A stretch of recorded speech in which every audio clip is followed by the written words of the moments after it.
by competitive ballroom dancing. Welcome to Mindful Musings, where we explore the intricate dance between mystery and truth. I'm your host, William, and today we're settling in with a most compelling tale from the archives of Miss Marple, that remarkable woman whose keen eye for human nature has unravelled many a dark secret.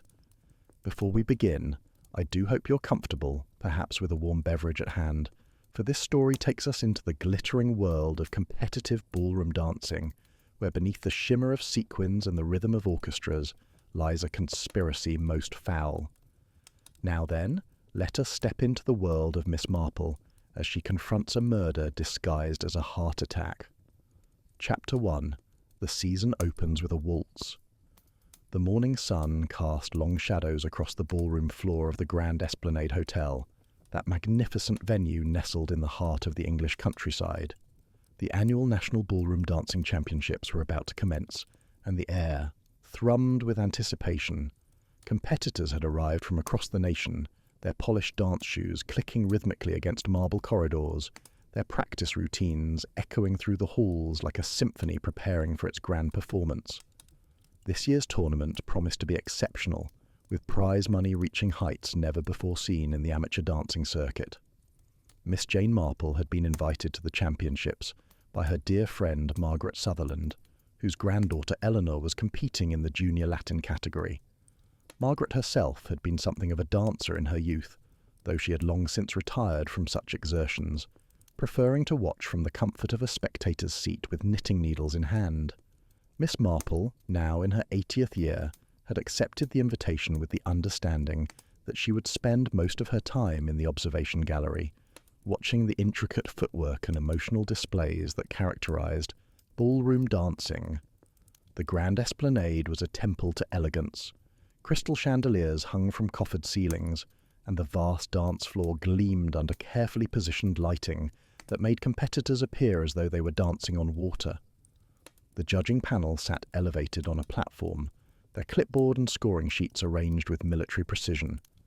At the centre of this panel sat Judge Herbert Whitmore, a man of 72 whose reputation in the dancing world was absolutely legendary. He had been judging competitions for more than 40 years, and his decisions were considered the gold standard of fairness and discernment. Or so everyone believed. Miss Marple arrived on Friday morning, the first day of the championships, and was escorted to the observation gallery by Margaret Sutherland, a woman of similar years whose entire bearing radiated warmth and genuine affection for her friend. They settled into comfortable chairs with an excellent view of the main ballroom, and Miss Marple brought out her knitting, a complicated Fair Isle pattern in shades of cream and burgundy. Margaret immediately began pointing out various competitors, sharing stories of their backgrounds and aspirations. The first event was the amateur standard waltz, and the level of competition was genuinely impressive. Couples moved across the floor with grace and precision, their movements synchronized to the classical music that seemed to pour from the very walls themselves. The judges watched intently, making notes, their faces revealing nothing of their inner assessments. Judge Whitmore, however, stood out from his colleagues. He seemed to observe with an intensity that bordered on theatrical, his eyes tracking every movement with almost predatory focus.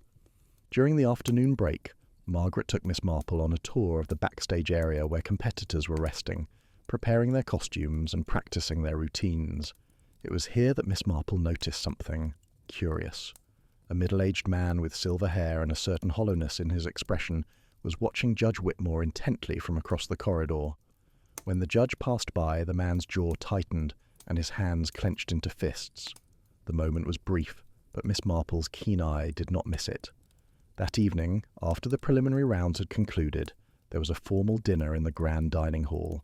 The judges, competitors, and officials of the Dancing Association gathered for a meal and the announcement of the weekend's schedule.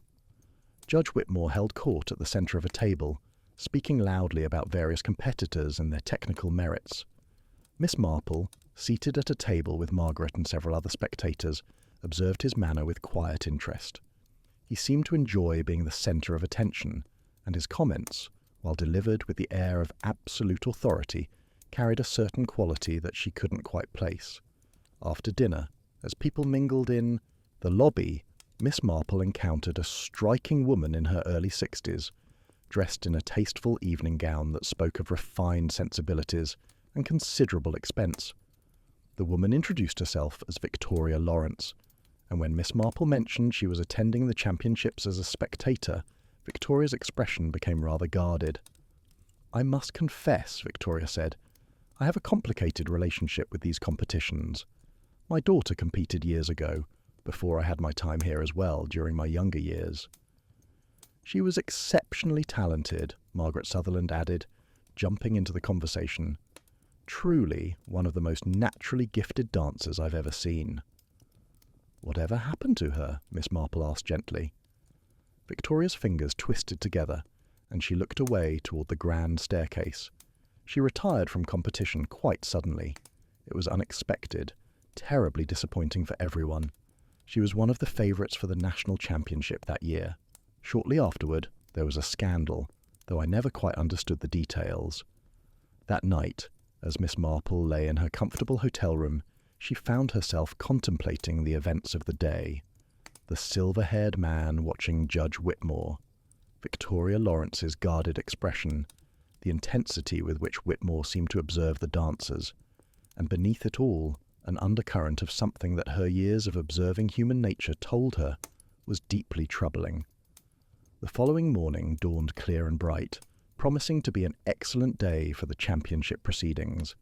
The schedule called for the amateur standard foxtrot, followed by the professional division waltz. Spectators filled the observation galleries, and the atmosphere was one of genuine excitement and anticipation. Judge Whitmore arrived at the judging platform with his characteristic air of importance, exchanging formal greetings with his fellow judges before settling into his elevated seat. The foxtrot. Competition was particularly strong that year. The dancers moved with fluidity across the floor, their partnership evident in every synchronized movement. The judges watched intently, making their assessments. Yet Miss Marple noticed something unusual. Whenever certain competitors took the floor, Judge Whitmore's attention seemed to waver slightly, as though his focus was not entirely on the technical merit of their dancing. Then came the greeting ceremony. As was tradition at the championships, the judges would move down to the main floor during the lunch break to greet the competitors. This handshaking ritual was considered an important aspect of the championship atmosphere, allowing the judges to meet the dancers in a more personal setting and to give encouragement to the participants. Judge Whitmore stood at the head of the line, his right hand extended in greeting, his left hand holding a glass of water. It was during this greeting ceremony that something occurred that would only become significant in retrospect. A man approached Judge Whitmore, extended his hand for the traditional shake, and their palms met for perhaps 3 seconds. The man was the same silver-haired individual Miss Marple had observed the previous evening, and his expression contained something that looked almost like satisfaction. He moved away quickly, disappearing into the crowd. The luncheon concluded, the competitions resumed, and the day progressed without incident. Judge Whitmore seemed perfectly well, making his assessments from his elevated platform with his characteristic intensity. The professional division waltz concluded just before the dinner break, and once again the judges and competitors gathered for an evening meal. Miss Marple was in the ladies' powder room when Margaret found her, her face pale with distress. "Jane, you must come quickly. Something dreadful has happened. Judge Whitmore has collapsed. They're saying it's his heart." They made their way to the judges' area, where a small crowd had gathered. Judge Herbert Whitmore lay on the polished floor, his face an alarming shade of purple, his breathing laboured and irregular. A doctor who happened to be among the spectators was kneeling beside him, checking his pulse and instructing someone to call for an ambulance. Within moments, paramedics arrived and the fallen judge was carefully placed on a stretcher and removed from the ballroom. The championships were immediately suspended, and an announcement was made that Judge Whitmore had experienced a severe cardiac episode. Competitors and spectators alike reacted with shock and concern. Some left the venue to pray for his recovery, while others gathered in small groups, discussing the incident in hushed tones. Later that evening, the hotel manager delivered the news that everyone had feared. Judge Herbert Whitmore had passed away. The preliminary diagnosis suggested a massive heart attack, brought on by what the doctors believed to be a combination of age and the stress of judging such a significant competition. The cause of death would be confirmed after an autopsy, but for now the medical examiner saw no reason for suspicion. The championships were officially suspended out of respect, and many competitors departed the following morning, disappointed but resigned to the circumstances. Miss Marple, however, found herself unable to let the matter rest entirely. As she packed her suitcase on Sunday morning, her mind continued to turn over the events of the previous day. She had seen something, a moment of recognition, a hand extended, a look in someone's eyes that suggested intention rather than accident. And she had observed over many decades that when human nature became entangled with secrets and grievances, justice often required more than mere coincidence to explain the facts. Chapter 2. The Surface and the Depths. Upon returning to her cottage in St. Mary Mead, Miss Marple found herself in the unusual position of being preoccupied with events that had occurred outside her village. The death of Judge Whitmore seemed to dominate the news for several days, with various publications running obituaries celebrating his decades of service to the ballroom dancing community. Yet something about the circumstances continued to nag at her consciousness, like a loose thread in a tapestry that demanded to be woven back into place. She telephoned Margaret Sutherland on Monday afternoon, reaching a friend just as Margaret was preparing afternoon tea. "Margaret, I wonder if you might be able to provide me with some background on Judge Whitmore and his long career in the dancing world." Margaret hesitated for a moment, and Miss Marple could practically hear her friend's mind working through what information might be appropriate to share. "Well, Jane," Margaret began carefully. "Whitmore was certainly a legendary figure in the competitions, though I confess I never knew him particularly well. He kept himself rather aloof from the social aspects of the dancing community, preferring to maintain what he considered an appropriate distance from competitors and their families." "That makes sense for a judge," Miss Marple observed, "though I find I'm curious about his personal background. Was he married? Did he have family?" "He was widowed," Margaret replied, "some 15 or 20 years ago. His wife was named Eleanor, if I recall correctly. She was considerably younger than he, perhaps 20 years or so. As for family, I believe he had no children, though I'm not entirely certain about that. After his wife's death, he seemed to become even more absorbed in his work, judging competitions and earning quite a considerable income from his reputation." After ending the telephone conversation, Miss Marple sat in her favourite chair by the window, her knitting needles working through a complicated pattern as her mind continued its own complex calculations. She thought about the man with silver hair, the one who had watched Judge Whitmore with such intensity. She thought about Victoria Lawrence and her guarded references to her daughter's retirement from dancing, and she thought about the greeting ceremony, that brief moment when a hand had been extended and a palm had met a palm. By Thursday of that week, Miss Marple had made a decision. She would write to Inspector Clark, the local police detective who had worked with her on several previous cases and who had learned to respect her insights into human nature. She composed a carefully worded letter in which she explained the circumstances surrounding Judge Whitmore's death and expressed her conviction that the matter perhaps warranted closer examination than a simple determination of death by natural causes. 3 days later, she received a telephone call from Inspector Clark, who happened to be travelling through the region. He agreed to call upon her that afternoon, and they settled in her sitting room with tea and small cakes that her maid Florence had prepared. "Miss Marple," Clark began, "I must tell you that the preliminary results from Judge Whitmore's autopsy showed nothing unusual. His heart was indeed severely compromised, weakened by years of high blood pressure, and what appears to have been undiagnosed atrial fibrillation. The medical examiner concluded that the stress of the competition environment simply proved to be too much for his aging cardiovascular system. There's really no indication of foul play." "I understand your conclusion, Inspector," Miss Marple replied calmly, "and I'm certain that the medical evidence appears quite straightforward. However, I wonder if I might share some observations from my time at the championships."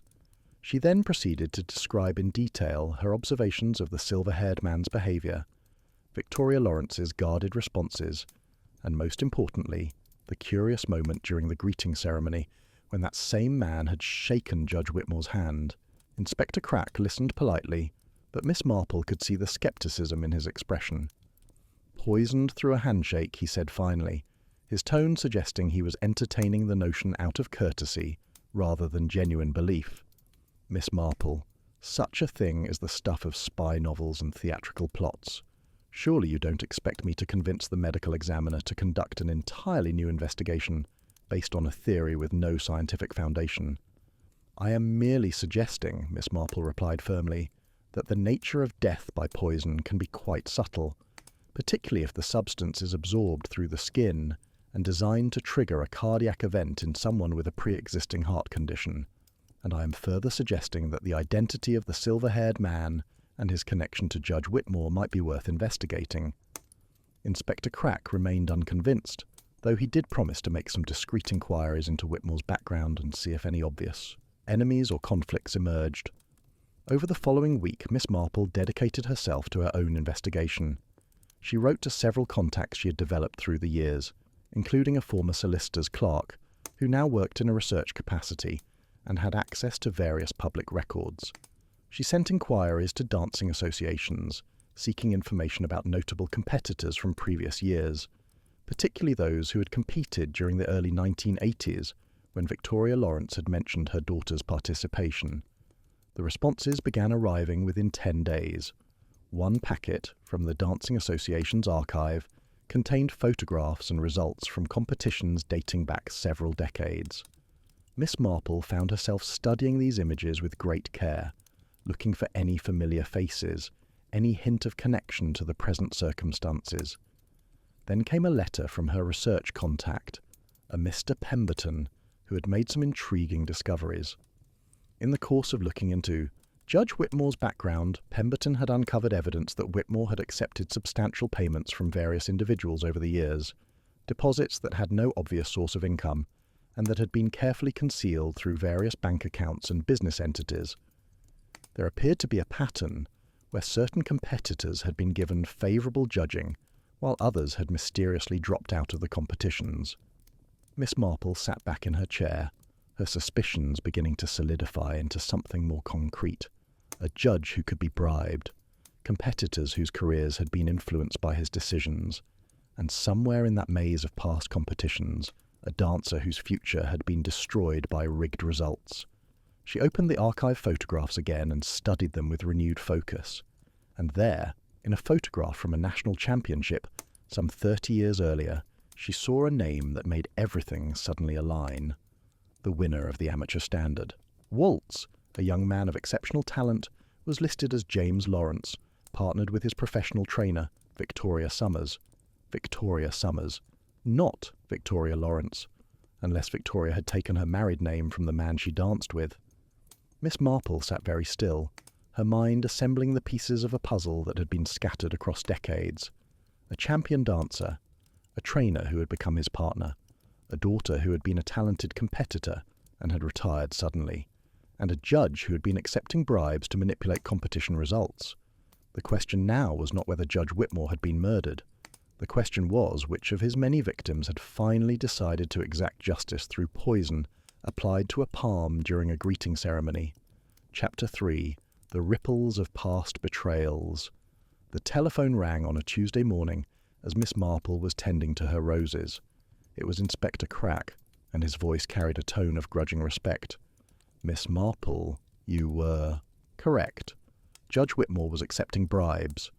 The investigation into his bank records has revealed systematic payments dating back nearly 40 years. The amount of money involved is quite substantial, and more importantly, there appears to be a clear correlation between the judge's decisions and these hidden payments. The case has been reopened as a potential murder inquiry. I'm gratified to hear it, Miss Marple replied, though I confess I find the situation to be most distressing. A man in a position of trust abusing that trust for financial gain, and in doing so, destroying the lives and careers of talented individuals who had done nothing to deserve such treatment. It strikes at the very heart of fairness, doesn't it? Crack was quiet for a moment. You mentioned in your previous letter that you suspected the murderer might be someone whose career was damaged by Whitmore's corruption. We're currently attempting to identify all of the dancers whose competition results appeared to have been influenced by bribery. It's quite an extensive list, I'm afraid. As it happens, Miss Marple said, I have made some progress in that direction myself. I believe I may have identified a potential victim whose grievance might be particularly acute. A man named James Lawrence, who won the Amateur Standard Waltz Championship some 30 years ago, and who was partnered professionally with a woman named Victoria Summers. I suspect that Victoria Summers later became Victoria Lawrence, and that she had a daughter who was also an accomplished dancer. There was the sound of pages rustling as Kruk began taking notes. This is quite helpful. How did you arrive at this information? Miss Marple explained about the archive photographs and her correspondence with the Dancing Association's historical records. She also mentioned her encounter with Victoria Lawrence at the championships, and the woman's guarded references to her daughter's sudden retirement from competition. I'll investigate this lead immediately, Kruk said. In the meantime, are you able to come to London? The medical examiner would like to discuss certain aspects of the case with you, particularly your theory about poison being absorbed through the skin. I'm not entirely convinced such a thing is medically possible, but the examiner believes your observations warrant closer examination. Miss Marple agreed to travel to London the following day. She took an early train and spent the morning hours in a consultation with the medical examiner, a Dr. Patricia Reston, who proved to be a woman of keen intellect and rigorous scientific methodology. Dr. Reston walked her through the preliminary autopsy results and explained the various toxins that could potentially be absorbed through the skin, rapidly enough to cause acute cardiac symptoms in someone with a pre-existing heart condition.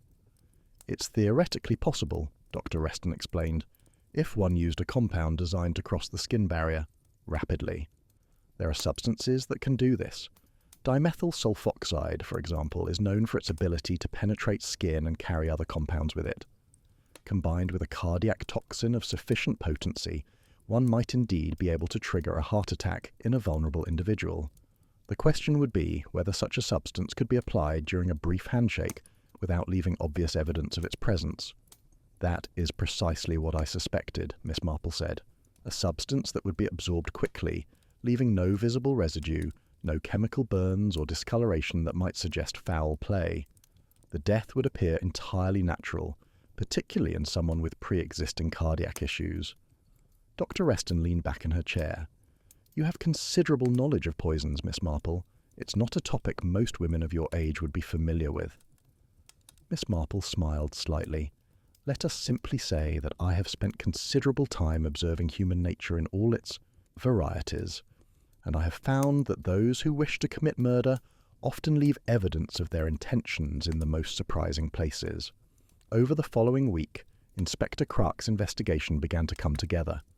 The police had identified James Lawrence as a retired dance instructor living in Sussex, and they had located his daughter Eleanor, who was indeed the talented junior dancer who had mysteriously retired from competition some 30 years earlier. Eleanor, now in her late 40s, had lived a quiet life as a dance therapist, and had apparently never spoken of her early career to anyone outside her immediate family. The breakthrough came when police officers visited Eleanor and informed her that her father had just been released from the hospital, where he had been admitted with depression and a suicide attempt. Confronted with the reality that her father might have destroyed Judge Whitmore in an act of desperation, Eleanor broke down and confessed the entire truth. Her early career had been extraordinary. She had been trained by her mother and had competed with promise and passion. She had come very close to winning the Junior National Championship when Judge Whitmore's decisions had suddenly favoured another competitor, one whose parents were known to have paid substantial sums to various associates of the judge. Eleanor's defeat had been crushing, and the pattern of unfair competition had continued throughout her teenage years. Eventually she had given up dancing entirely, unable to bear the knowledge that the competition was rigged, that her talent meant nothing against money and corruption. As Eleanor spoke to the police, she described her mother's growing bitterness and her father's sense of powerlessness. She described how they had watched Judge Whitmore prosper over the years while other dancers suffered, and she revealed that her mother, Victoria, had begun planning Whitmore's death nearly 5 years earlier, researching poisons and methods, waiting for the opportunity to finally enact justice. Miss Marple was called to Scotland Yard to provide her formal statement. As she sat across from Inspector Kruk, She expressed a profound sadness about the entire affair. A woman driven to murder by the corruption of a man in power. A family destroyed by injustice. Multiple lives upended by a single judge's willingness to accept bribes and betray the trust that had been placed in him. Judge Whitmore's corruption destroyed far more than careers, Miss Marple observed quietly. It destroyed lives, families, and the faith that people have in the institutions that govern their passions. Victoria Lawrence was not a murderer by nature. She was a victim of circumstances who felt compelled to enact her own justice when the legitimate authorities failed to protect the integrity of her daughter's world. Crack sighed heavily. The law is clear, Miss Marple. What Victoria Lawrence did was murder, regardless of her motivations. She will face trial and almost certainly imprisonment. And yet, I confess that my sympathies are somewhat complicated by the circumstances of the case. Chapter 4. The Truth Beneath the Glitter. The trial of Victoria Lawrence took place over the course of 3 weeks in the autumn of that year.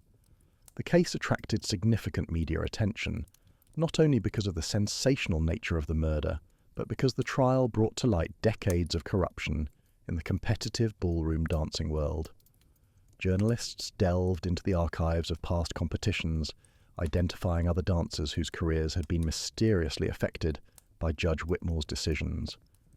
The public revelation of his corruption shocked the dancing community and prompted a complete overhaul of the judging systems used in the national championships. Miss Marple attended several days of the trial, sitting quietly in the spectator gallery and observing the proceedings with the careful attention she brought to all human dramas. She watched as Victoria Lawrence was questioned about her motivations and her methods. She heard testimony from Eleanor Lawrence about the impact of her mother's bitterness on her childhood and adolescence, and she listened as the prosecution laid out the evidence that pointed conclusively to Victoria's guilt. The defense presented arguments focusing on Victoria's years of suffering and the failure of legitimate authorities to address the corruption she had witnessed. They argued for sympathy and understanding, if not acquittal. But the law, as Inspector Crack had noted, was clear. Victoria Lawrence had deliberately poisoned a man, regardless of his crimes, and she would be held responsible for that act. On the final day of the trial, the jury returned a verdict of guilty. Victoria Lawrence was sentenced to 15 years in prison, a sentence that seemed both harsh and inadequate, depending on one's perspective of justice and revenge. After the verdict was announced, Victoria looked directly at Miss Marple from the dock, and there passed between them a moment of understanding that transcended the courtroom and its formal proceedings. In the weeks following the trial, Miss Marple found herself reflecting deeply on the nature of justice and the boundaries between legitimate punishment and criminal revenge. She thought about Victoria Lawrence sitting in her prison cell, and she thought about the decades of dancers whose careers had been damaged by Whitmore's corruption. She thought about Eleanor Lawrence, who had never been able to pursue her passion for dancing because a judge had decided that money was more valuable than fairness. One afternoon, as Miss Marple was arranging flowers in her sitting room, a letter arrived bearing a prison postmark. It was from Victoria Lawrence. Miss Marple sat down immediately and opened the envelope with careful fingers. "Dear Miss Marple," the letter began in a careful handwriting. "I do not know if you remember me from the championships, but I am certain you will recall that you were present when Judge Whitmore died. I have watched the trial unfold, and I have come to understand that you played a significant role in uncovering the truth about my actions. For many years, I told myself that I was a victim of circumstances beyond my control. I told myself that Judge Whitmore's corruption justified what I intended to do. But sitting here in prison, I have had much time for reflection, and I can no longer hide behind those justifications. What I did was murder. Whatever Judge Whitmore's crimes, I took the law into my own hands. I poisoned him with substances that I obtained through black market channels. I prepared my hands with dimethyl sulfoxide and digitalis, a cardiac toxin, and I deliberately shook his hand, knowing that it would cause his death. I did this not out of any noble desire for justice, but out of rage and bitterness and a desire for revenge. My daughter Eleanor has suffered terribly because of my actions. She has been forced to answer questions about her mother's criminal behavior, and she has had to confront the knowledge that I was willing to commit murder in her name. This is perhaps the greatest tragedy of all, that my attempt to vindicate her suffering has only caused her more pain. I do not ask for your forgiveness, Miss Marple. What I did was wrong, and I accept the consequences of my actions. But I wanted you to know that your investigation has done something that the justice system alone could not do. It has forced me to face the reality of what I became when bitterness consumed me, and in doing so, perhaps it will serve as a warning to others who might be tempted down the same dark path. With sincere regret, Victoria Lawrence. Miss Marple folded the letter and held it in her lap for a long time, her mind contemplating the nature of redemption and whether a confession penned in the isolation of a prison cell could be considered genuine, or whether it was simply another performance, another act in the endless drama of human existence. She decided finally that it scarcely mattered. What mattered was that Victoria Lawrence had finally confronted the reality of her own darkness, and in doing so had perhaps given some meaning to her punishment. Miss Marple had learned long ago that the world was not divided into the good and the evil, the just and the unjust. Rather, it was populated entirely by human beings capable of both great compassion and terrible cruelty, and often both simultaneously. She composed a brief reply to Victoria, telling her that she held no grudge, and that she hoped her time in prison might be spent in genuine self-reflection and personal growth. She made no promises of absolution or redemption, but she did acknowledge the woman's letter with the courtesy and respect due to any human being facing the consequences of their own darkness. Chapter 5. The Aftermath and Deeper Truths. As autumn turned to winter, the full scope of Judge Whitmore's corruption became increasingly apparent through official investigations and the careful examination of competition records dating back decades. The Dancing Association commissioned an independent review of all competitions he had judged, a monumental task that required the examination of thousands of scoring sheets, financial records, and personal testimonies from former competitors. What emerged was a pattern of systematic fraud that spanned nearly 4 decades.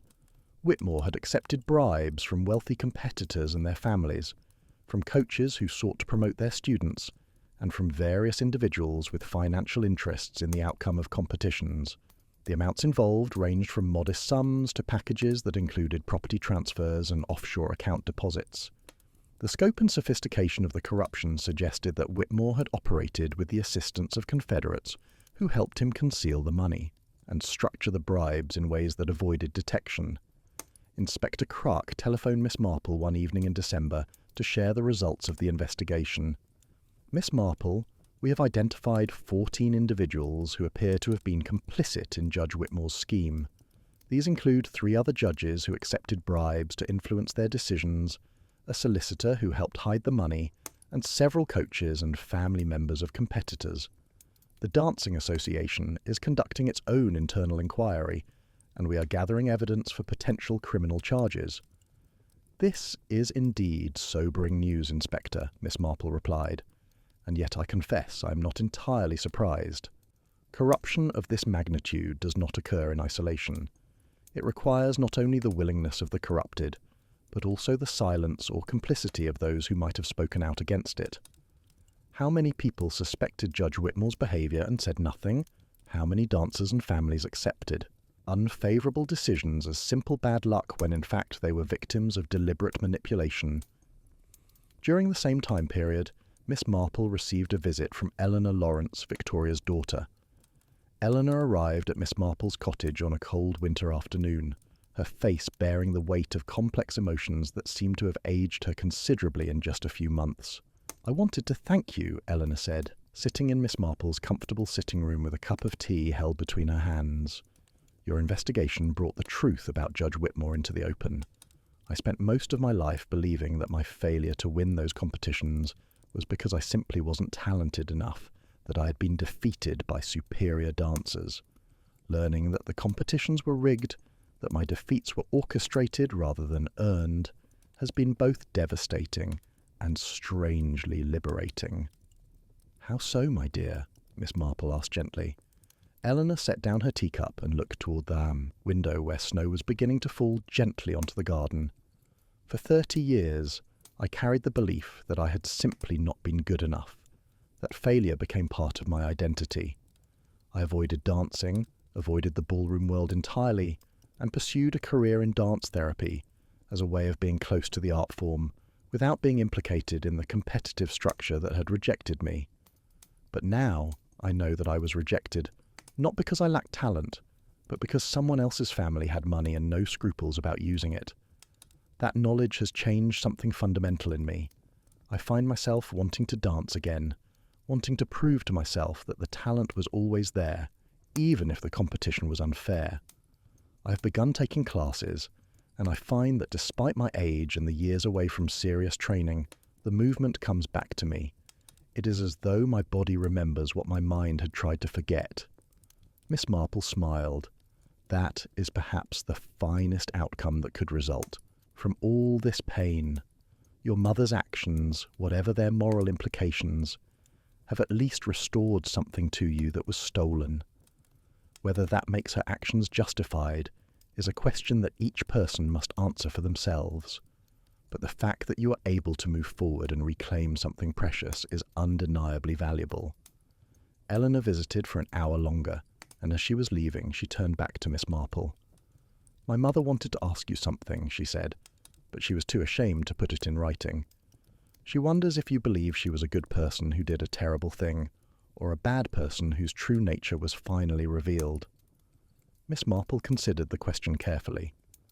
"I believe," she said finally, "that your mother was a person of considerable love and devotion to you, and also a person who allowed bitterness to corrupt her judgment until she became someone she never expected to become. I do not believe those truths cancel each other out. Rather, they exist, simultaneously, making your mother neither wholly good nor wholly evil, but rather human, in all her complexity." Chapter 6. The Dancers Who Might Have Been. One of the more poignant aspects of the investigation into Judge Whitmore's corruption was the identification of dancers whose careers had been deliberately sabotaged by his decisions. Some of these individuals had continued in the dance world despite their early disappointments, finding success in teaching or in other competitive environments. But others had simply walked away, giving up their passion because they believed themselves to be inadequate, when in fact they had been victims of deliberate fraud. Miss Marple took it upon herself to contact several of these individuals, offering her apologies for the role that Judge Whitmore's corruption had played in their lives. These conversations were often emotional, as people confronted the reality that their perceived failures were in fact instances of systematic injustice. One such conversation was with a woman named Patricia Summers, who had competed in the amateur standard ballroom category during the 1980s. Patricia had been one of the most promising dancers of her generation, yet after 3 consecutive years of competing and receiving what appeared to be unfavorable scores, despite her obvious technical excellence, she had abandoned dancing entirely to pursue a career in business. The investigation had revealed that Patricia's competitors included the daughter of a man who had paid substantial bribes to Judge Whitmore. When Miss Marple reached Patricia by telephone, there was a long moment of silence before Patricia spoke. "I don't know what to say," she said finally, her voice thick with suppressed emotion. "I spent 30 years telling myself that I wasn't good enough, that the judges had seen something I was missing. I restructured my entire life around that perceived inadequacy. I never had confidence in my body, never trusted my own assessment of my abilities. And now you're telling me that it was all a lie, that I was actually a superior dancer who was systematically cheated." "I cannot undo the past," Miss Marple said gently, "but I can assure you that your talent was recognized by those who were not biased. Several neutral observers who reviewed the competition records from that era have confirmed that you should have won at least one of those competitions. Judge Whitmore's decisions were not a reflection of your actual abilities. They were a reflection of his willingness to accept payment in exchange for betraying the trust placed in him." Patricia wept on the telephone, and Miss Marple made no attempt to rush her or to offer false comfort. Sometimes people needed to experience the full weight of injustice before they could begin to heal from it. When Patricia had composed herself, she asked whether it was too late for her to return to dancing in some capacity. "It is never too late to pursue something that brings you joy," Miss Marple replied. "Your body may be older, but the knowledge and the passion that drove you as a young woman are still within you. If dancing is something you desire, then I would encourage you to pursue it, even if only for your own satisfaction and pleasure." A similar pattern played out with other dancers who had been affected by Whitmore's decisions. Some were eager to reclaim their sense of self and their confidence in their abilities. Others were too wounded by the intervening years to consider returning to dance in any form. But the simple act of knowing the truth, of understanding that their perceived failures had been engineered rather than earned, seemed to provide a measure of peace to everyone Miss Marple contacted. In January, Miss Marple was invited to give testimony before the Dancing Association's special committee investigating the competition corruption. She spoke carefully about her observations regarding Judge Whitmore's behaviour, his apparent familiarity with certain competitors, and her theory regarding Victoria Lawrence's motivations. She did not defend Victoria's actions, but she did contextualize them within a broader pattern of injustice and betrayal. The Dancing Association subsequently implemented comprehensive reforms to prevent future corruption. All judges were required to undergo background checks and to disclose any financial relationships with competitors or coaches. Competition records would be audited annually by an independent firm. And perhaps most importantly, the association created a mechanism for reopening historical competition results if evidence emerged that they had been manipulated or influenced by fraud. As winter turned to spring, Miss Marple gradually returned to her ordinary routines of gardening and village life. The ballroom dancing world had been a fascinating detour from her usual preoccupations, but like all puzzles, once solved, it had lost most of its interest for her. What remained was a lingering melancholy about the human capacity for both great devotion and terrible betrayal, often in the same person and during the same period of time. Inspector Crack telephoned her one evening in March to provide her with a final update on the case. The prosecutions related to Judge Whitmore's corruption had concluded, resulting in prison sentences for 3 individuals and significant fines for others. Victoria Lawrence's appeal for sentence reduction had been denied. Eleanor Lawrence had indeed returned to competitive dancing and had placed 3rd in a national amateur standard competition just weeks earlier, a notable achievement for someone returning to the sport after such a long absence. And perhaps most significantly, the ballroom dancing community had begun a process of genuine reckoning with the corruption that had been allowed to flourish for so many years. The public revelation of Whitmore's fraud had led to discussions about power, accountability, and the responsibilities that came with being placed in a position to judge others.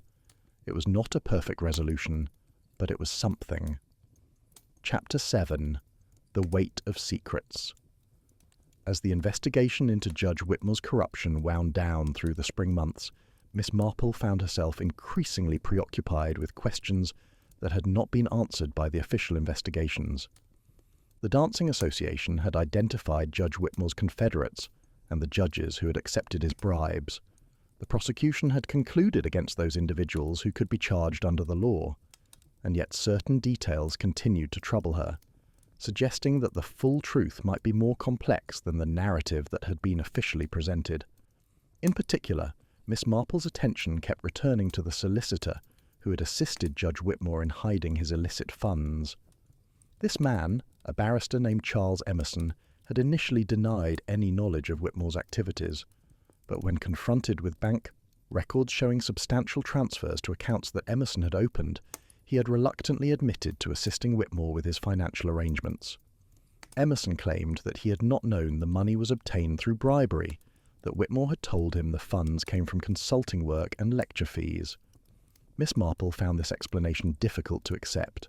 Emerson was a highly trained legal professional who would certainly have recognized the patterns of payment that suggested something illicit. Yet if Emerson had known about the bribery, why had he not reported it? What leverage did Whitmore have over him? She wrote to Inspector Clark requesting the complete file on Emerson's background and history.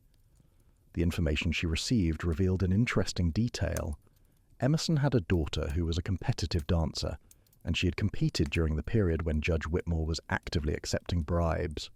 Moreover, The daughter had won several competitions during that period, including a national championship that would have been difficult to achieve without favourable judging.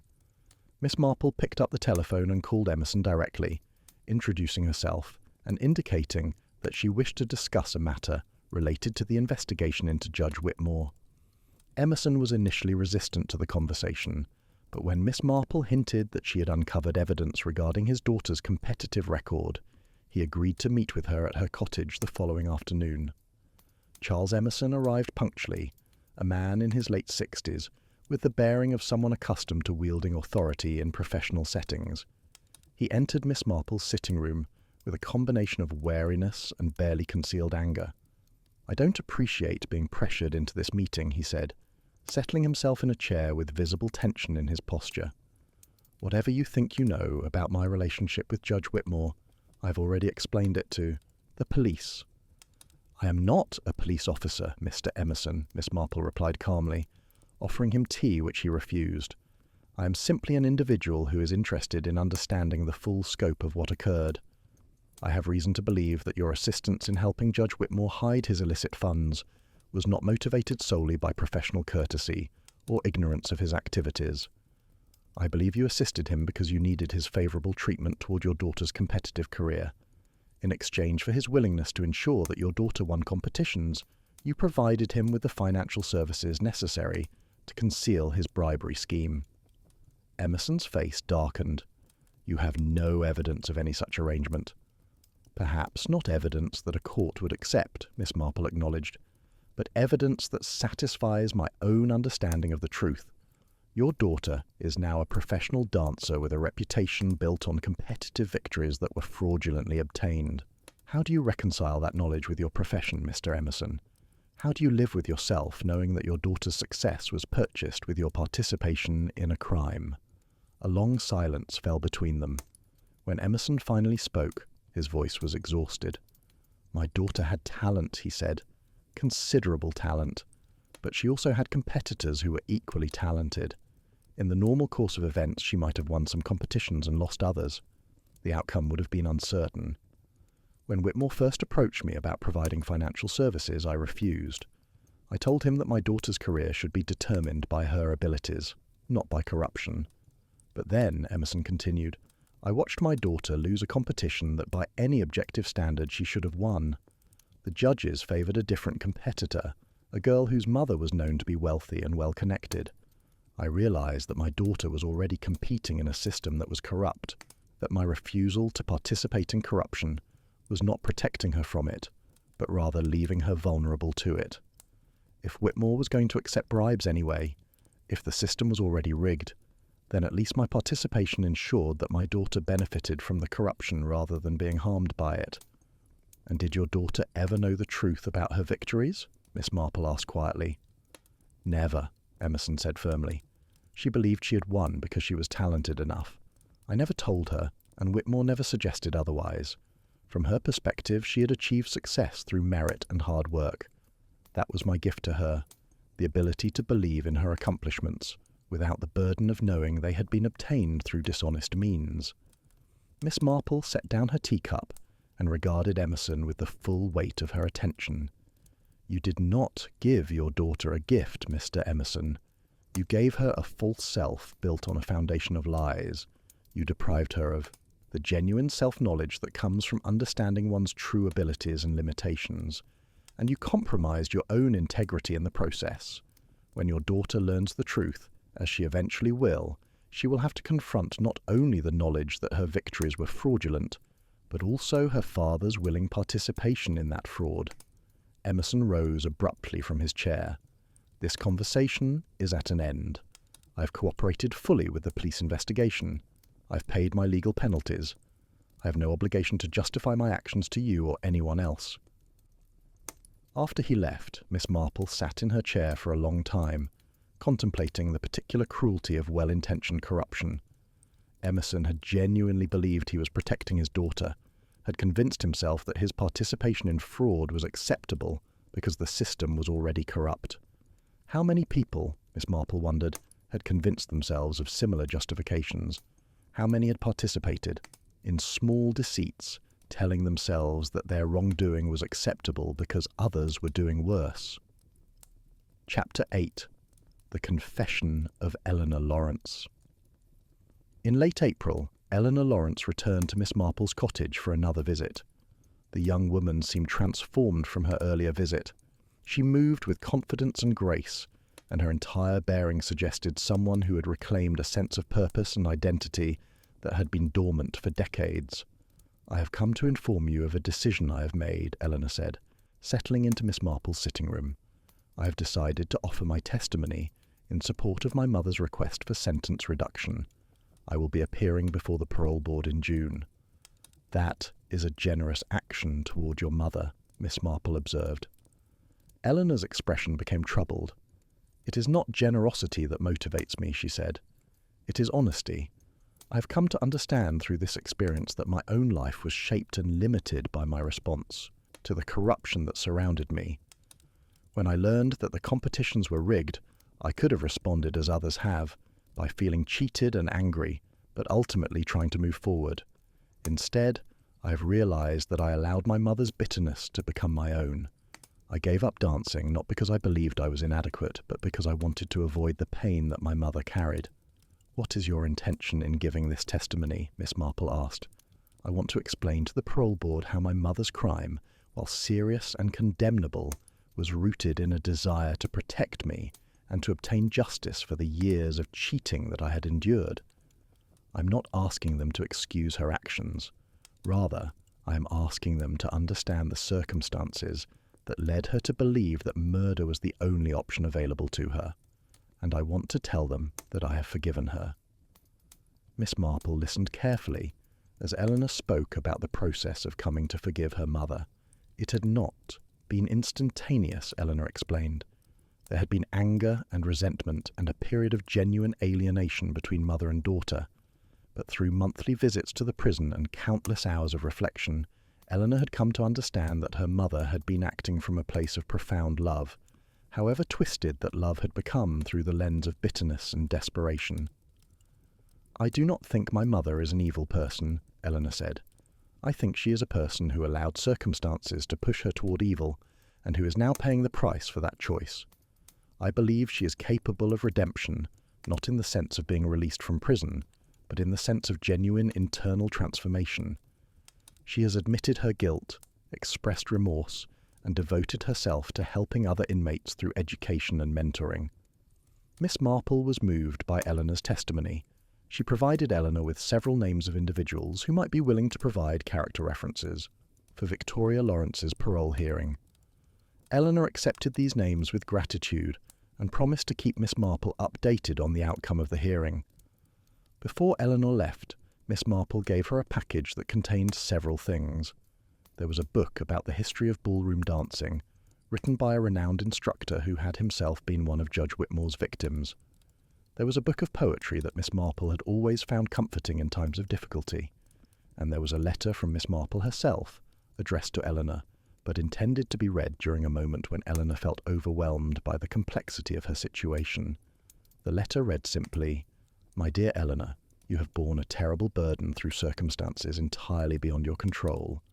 You have responded with grace and courage, and a wisdom that speaks well of your character. Continue to dance, for it is in movement that the body remembers what the mind has forgotten about joy and freedom.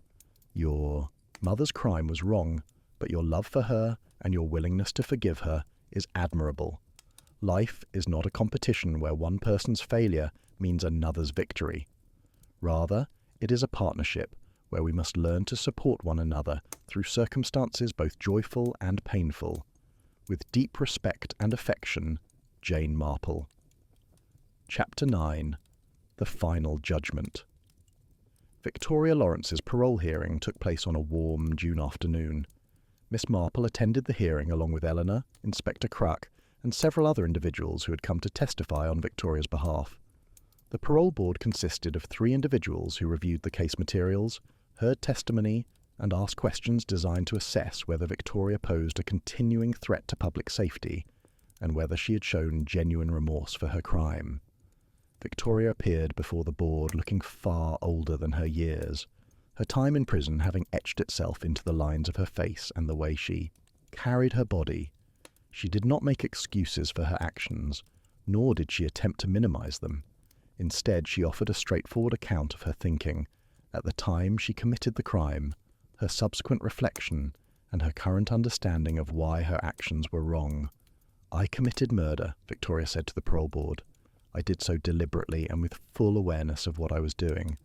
I convinced myself that the corruption I had witnessed justified taking a life, but I now understand that such thinking is a rationalization for criminal behavior. Whatever Judge Whitmore had done, whatever injustices he had perpetrated, I had no right to act as judge, jury, and executioner. I took that right upon myself, and in doing so, I became a murderer." The board asked whether Victoria believed her crime had been motivated by a genuine desire to serve justice or by a desire for revenge. Victoria answered honestly that it had been revenge, that her motivation had been to cause pain to the man who had caused her pain, and that she had dressed up that motivation in the language of justice to make it more palatable to herself. Eleanor testified about her mother's genuine remorse and her work in prison helping other inmates. Inspector Crack testified about the serious nature of the crime and the fact that Victoria had not been driven by desperation or mental illness, but rather by a deliberate choice to commit a planned murder. Miss Marple testified about the extraordinary circumstances that had led Victoria to her crime, the decades of witnessing corruption and knowing that legitimate authorities were unable or unwilling to address it. After 2 hours of testimony and questioning, the parole board informed Victoria that she would not be released, but that her sentence would be reduced from 15 years to 11 years, meaning she would be eligible for parole review in 3 years. The board noted that Victoria's genuine remorse, her participation in prison, education programs, and the support of her daughter had been important factors in reaching this decision. Outside the courthouse, Eleanor embraced her mother with tears streaming down her face. They spoke quietly for several minutes, and Miss Marple observed that a fragile peace seemed to have been established between them, not an erasure of what had been done, but rather an acceptance of it, and a commitment to moving forward together despite it. That evening, Miss Marple received a telephone call from Dr. Patricia Reston, the medical examiner who had helped verify her theory about poison being absorbed through the skin. Dr. Reston had news about the specific toxin that Victoria had used in her crime.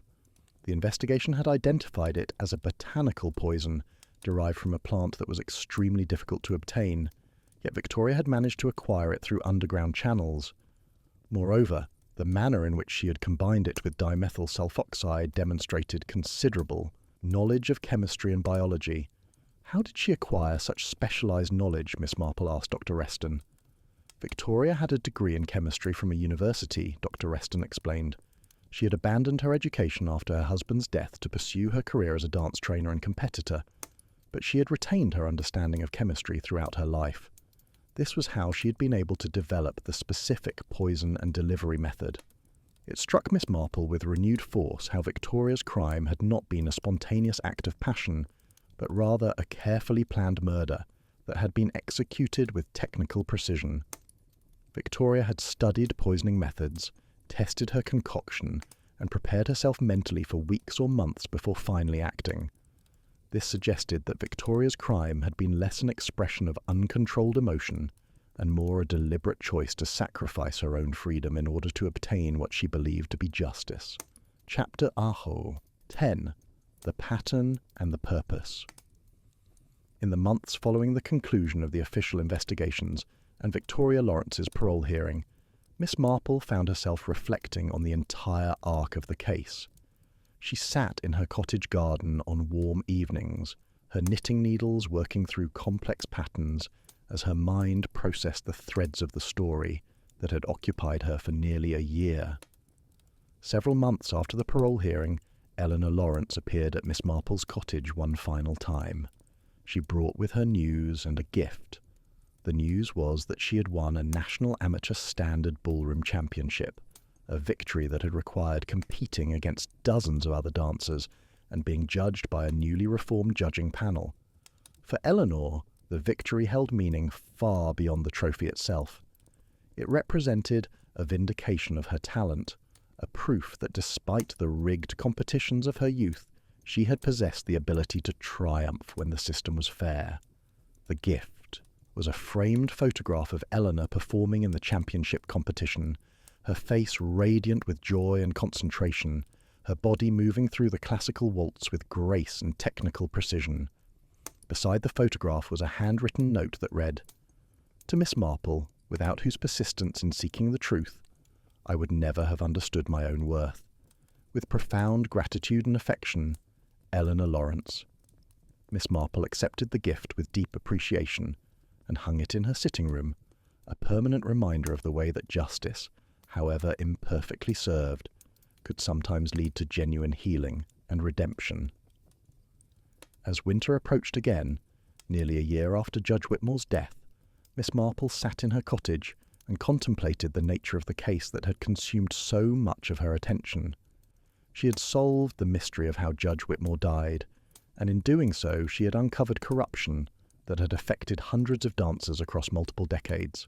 She had witnessed a woman commit a serious crime and face the legal consequences of that crime. She had seen a family damaged by that crime, but ultimately restored through honesty and forgiveness. And she had watched as the institutions that had failed to prevent the corruption finally began to implement meaningful reforms. And yet Miss Marple knew that the case was far from a perfect resolution. Victoria Lawrence sat in a prison cell, her life effectively ended despite the reduction in her sentence. Judge Whitmore was dead, but only because a woman had murdered him, not because legitimate authorities had prosecuted his corruption. Countless dancers had lost years or decades of their competitive careers because of his willingness to accept bribes. And the ballroom dancing world, despite the reforms, would continue to struggle with the question of how to ensure genuine fairness in competitive environments. She thought about the human capacity for self-deception, about how Victoria had convinced herself that murder was justified, about how Emerson had convinced himself that helping Whitmore was a reasonable response to corruption, about how judges and coaches and family members had convinced themselves that accepting or offering bribes was acceptable because the system was already corrupt. She thought about how easy it was for people to slide into wrongdoing, one small compromise at a time, until they looked up and discovered they had become people they never expected to become. On the winter solstice, Miss Marple sat by her window and watched darkness fall across her garden.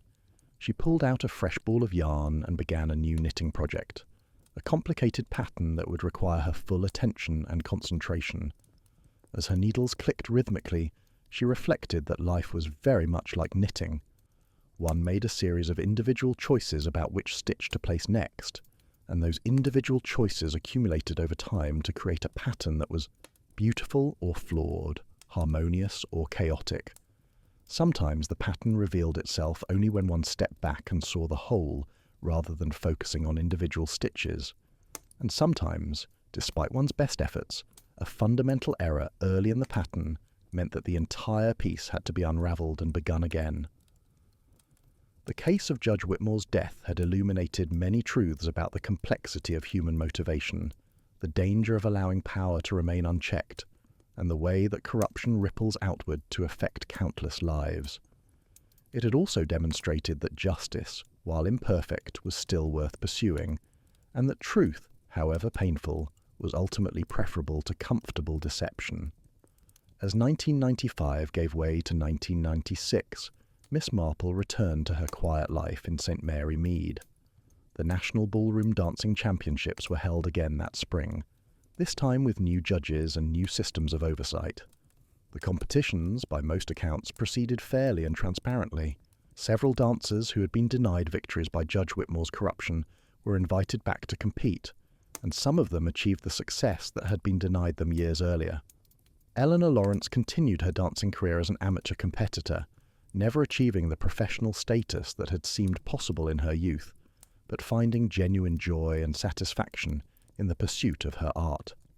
She visited her mother regularly in prison and worked with the Dancing Association to create educational programs about the dangers of corruption and the importance of institutional integrity.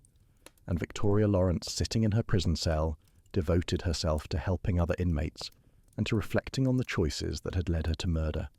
She wrote letters to Eleanor that were sometimes angry, sometimes tender, always honest. She made peace with the knowledge that her crime could never be undone, and that the consequences of her actions would extend far into her future. But she also found, in the process of accepting her guilt and serving her sentence, a kind of redemption that did not erase her crime, but rather allowed her to move forward despite it.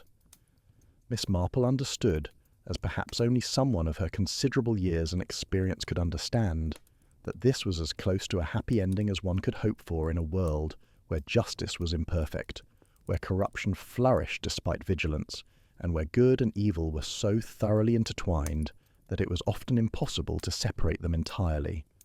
The ballroom dancing world continued. Dancers continued to practice their craft. Judges continued to evaluate performances, and the eternal human drama of ambition, desire, and the pursuit of excellence continued to unfold.